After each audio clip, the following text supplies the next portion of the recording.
आपण को परिचय देवे। डॉक्टर अतुल कुमार प्रधान, विभाग मुख्य इतिहास विभाग, गंगाधर मेहर विश्वविद्यालय संबलपुर।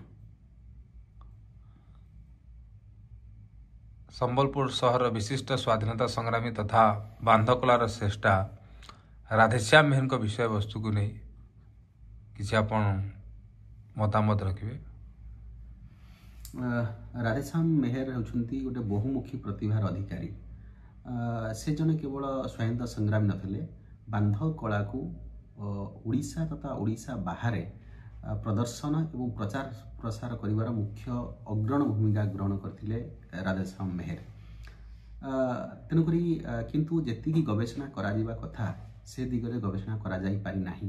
काहेकि ना तांकर बहुत बड़ अवदान होची प्रथम थर पाई उत्कल पर्दा एजेंसी माध्यम रे संबलपुरी टेक्सटाइल को बा बांध कला को से केवल ओडिशा नुहे या ओडिशा बाहर बिहार एवं बॉम्बे रे मध्य तार प्रचार प्रसार करथिले एवं प्रथम थर पाई संबलपुरी टेक्सटाइल बा बांध कला को बॉलीवुड रे मध्य प्रचार प्रसार करथिले।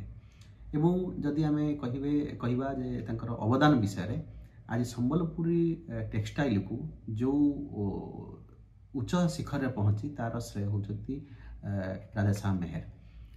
तत्सहित राधेश्याम मेहर जड़े उच्चकोटीर समाजसेवी नथिले, तत्सहित एक स्वाधीनता संग्रामी थिले।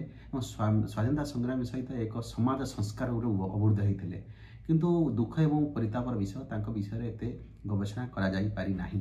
जदि प्रकृत गवेषणा करा जाई पारिबो मत लाଗୁଛି बहुत अनालोचित तथ्य राधेश्याम मेहर विषय सामना को आसीबो एवं यह एक नुआ दिगंत सृष्टि करिवो।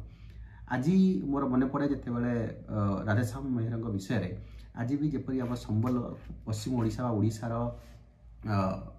हस्ततंत्र कथा कहवा बा टेक्सटाइल कथा कहवा से छत्तीसगढ़ रे एरिया रे मध्य राधेश्याम मेहर अवदान बहुत। आज भी राधेश्याम मेहर विषय रे छत्तीसगढ़ एरिया रे तांकर बहुत नाम। तेणुक कहवा बाहुल्य जे यही एक बहुमुखी प्रतिभार धनी राधेश्याम मेहर विषय आहरी गवेषणा करने निहाती आवश्यकता रही।